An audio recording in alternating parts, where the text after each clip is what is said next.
Hey everybody, welcome back to our channel. My name is Story Dude, and I have come here to read you some stories. So let's get right into it and see what people are talking about on the internet today. Am I the a-hole for bringing an emotional support animal to a funeral despite my daughter's wishes? I am a 38-year-old male. My daughter, Isa, a fake name, is a 17-year-old woman. My stepdaughter, Ava, also a fake name, is a 9-year-old girl. Isa's stepfather recently died. I felt terrible because I knew while they weren't super close, he'd been in her life since she was 5, so I know it must have hit hard. My family was also invited to the funeral. The issue is, however, Ava has horrible social anxiety. She's homeschooled because of it and has difficulty going to social outings. She's in therapy and has an emotional support rabbit named Luna. Since the funeral would be pretty crowded, we decided to let Ava bring Luna to the funeral. Isa has a problem with that. Isa quickly told me she didn't think it was a good idea. Pets were not allowed at this particular cemetery. I told her this was a rabbit, what harm could it do, and Ava had a medical reason for bringing her rabbit. She then looked it up on Google and showed me only service animals were allowed to come. I told her I'd bring Luna, and if an issue arose, we'd leave. She begged me not to, saying her stepdad's death was already hard enough on her mom and she didn't want to cause any drama to make it worse. I told her I'd think about it and keep that in mind. The thing is, Ava needs her emotional support pet. She wouldn't make it through the funeral if she didn't. She also really wanted Ava there, so what else could we do? Isa drove to the funeral with her mom, while my family and I drove together. We brought Luna. Isa and her mom waited for us at the entrance when we got out. When Isa saw Luna, she freaked out and started yelling that she told me not to bring her. I explained Ava's needs, and she then screamed that Ava should have just stayed home and then caused Ava to cry. I felt bad because I know she was already dreading the social interaction, so hearing her sister say that must have hurt her badly. My wife and Isa got into it after that. Not so kind words were spoken by either party. Her mom took Isa's side and told us to leave. I agreed, and we went home. Isa has been giving me the cold shoulder, but I don't know how else I could have handled this differently. Am I the a-hole? Wow. I have no idea on this one. This is one of those that's just too crazy for me. You're the a-hole. Since when did this funeral become about you and a rabbit? You were told explicitly not to bring animals, but you went ahead and decided to disrespect a grieving family's wishes on probably one of the hardest days of their lives, and did it anyway. You're the a-hole. You claim the whole point of going to the funeral was to support Isa.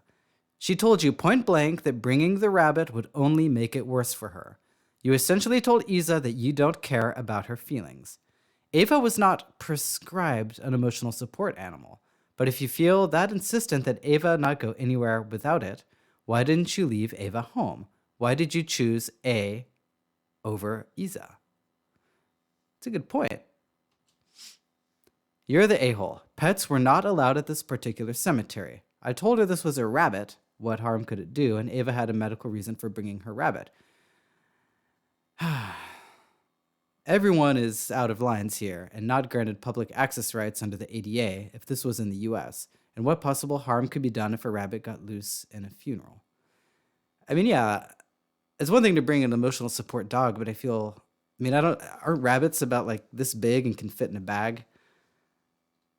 It's really not that big of a deal. But then again, apparently I'm wrong. Apparently everyone is very mad about this rabbit. You're the a-hole. Why didn't Ava and your wife just stay home? They were obviously not there to support your older daughter. They aren't grieving family members. That's a good point. They didn't need to be there. You made a funeral about Ava and her rabbit. It wasn't the Ava show. It wasn't your show either. And your wife made things worse by getting into it with a grieving teenager and her grieving mother. True, but I don't know. Just something's telling me that what do you do if you need your emotional support animal and you just got to go places? I mean, I think I mean, aren't you even allowed on a plane with your emotional support animal? Is that still a thing? You're the a-hole. It seems like your function at this funeral was to support Isa in her grief. This is likely also why Ava and your wife were invited as well. If Isa did not want the rabbit to attend, that should have been respected. At best, you should have asked Isa if she would have preferred Ava come with a rabbit or not come at all.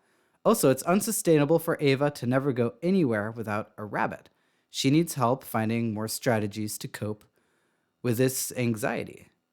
Maybe I misread the story, but I thought that like an emotional support animal is something that you get prescribed to handle situations. It's like, I don't know.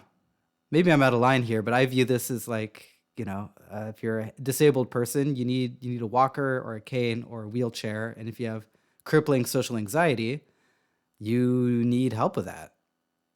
And the rabbit is there. I can't believe I'm talking about a rabbit at a funeral, but this this is where, and I'm fairly wrong about the rabbit too, but I wish people could have just accepted the rabbit. Am I the a-hole for being cold to a newish coworker? I am a 29-year-old male, and I'm a super social guy at work. We used to have a really cold, unwelcoming office, and my team, 4 of us all together, we're brought on to improve morale, so I'm not saying that to brag. It's literally part of my job description. Organizing events, fielding complaints and relationship dynamics, just generally making sure everyone is comfortable and happy. I'd like to say I'm pretty darn well liked and haven't seen any evidence to the contrary yet. And this has spilled over into my life in general, and I'm one of those always smiling types overall. Reason I said this is because my colleagues have recently asked if I have a problem with our newest starter, a 31-year-old woman. She works in sales and is a little quiet, most likely because she's new, but ostensibly nice from what I hear. I've not got anything against her personally, per se, but she's allegedly mentioned to my team, but not me, that she doesn't get invited to outside of work events, non-official functions, parties, dinners, etc. She's looped into all official events, of course, or invited out to lunch at all and spends a lot of time alone in and around the office. I admit to giving her a wide berth, but that is just because during her first week, before we'd been introduced, I was getting onto the elevator and noticed someone had dropped a key card in the lobby. I recognized her face and approached her at her desk when I got to our floor. She looked apprehensive about me approaching, so I slapped on a smile and went to speak. I just got out and excuse me, but I think before she interrupted with what sounded like a pre-prepared speech about how she wants to keep work and personal life separate and didn't wish to engage unless it was work related. I didn't say anything and just placed her card on her desk and left it at that. She approached me at lunch that day to apologize and said she thought I was asking her out, but did so in front of a crowd of people to whom I then had to explain myself. Overall, she made me uncomfortable and feel guilty for being friendly, so I tend to follow her rules and only send her emails and group threads. But seeing as I'm something of a social hub in/outside of work, this had apparently had a knock-on effect of others kind of distancing themselves too. So, am I the a-hole for following her ROE? P.S. I have a partner of 4 years who works with us in a different department. I'm still thinking about this rabbit and trying to wrap my head around that one. So I'm just going to go on and let the community answer this one. Not the a-hole. Kind of weird that she thought you were automatically hitting on her. I would say invite her or have people invite her, but keep the convo to a minimum as to not have her come up with that weird, oh, he wants me thing, or maybe invite your partner along so she can tell you're in a committed relationship. If none of those sounds appealing, just have a discussion on how that made you feel and that you're just apprehensive, but do so around a witness so she doesn't switch around and paint you in a bad light. My goodness, that sounds like a really hard thing to deal with at work. Wow.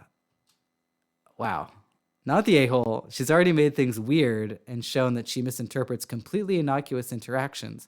I don't blame you at all for giving her a bit of a swerve. I think most people have a pre-prepped thanks but no thanks response for being asked out, but you do need to wait for the person to ask you out in the first place before launching into it. Perhaps this person just has a lot of anxiety and maybe she needs to bring her rabbit to work. Not the a-hole. You got off on the wrong foot because of a misunderstanding on her part. She may have apologized for it, but after that, did she make any effort to be social and friendly towards you and the other colleagues? Did she ever initiate something social? If not, that's on her. You have done nothing wrong. Then again, if your job description is literally to make everyone feel good in the office, I think it's on you to try to find a way to make this person feel comfortable. Sounds like you've got your work cut out for you. And if you succeed, you can put that on your resume. Not the a-hole. She said she was there for work and not to entertain social whims. She made it weird and she's getting what she asked for. If she hadn't made her clumsy apology so awkward in public, you wouldn't have been grilled to relay every detail of that initial interaction, and the team wouldn't have ever known she expressed the sentiment. It's on her to fix, and frankly, whining to others about it isn't such a hot look either. I want to keep work strictly to work. Why aren't my coworkers socializing with me in non-work events? She's thick. I guess so. Well, these ones are too hard for me. I don't have any. I had nothing to contribute there. But I hope you guys were inspired, and we look forward to reading your thoughts in the comments, and we'll be there talking to you in the future. So until then, take care, and we'll catch you on the next episode.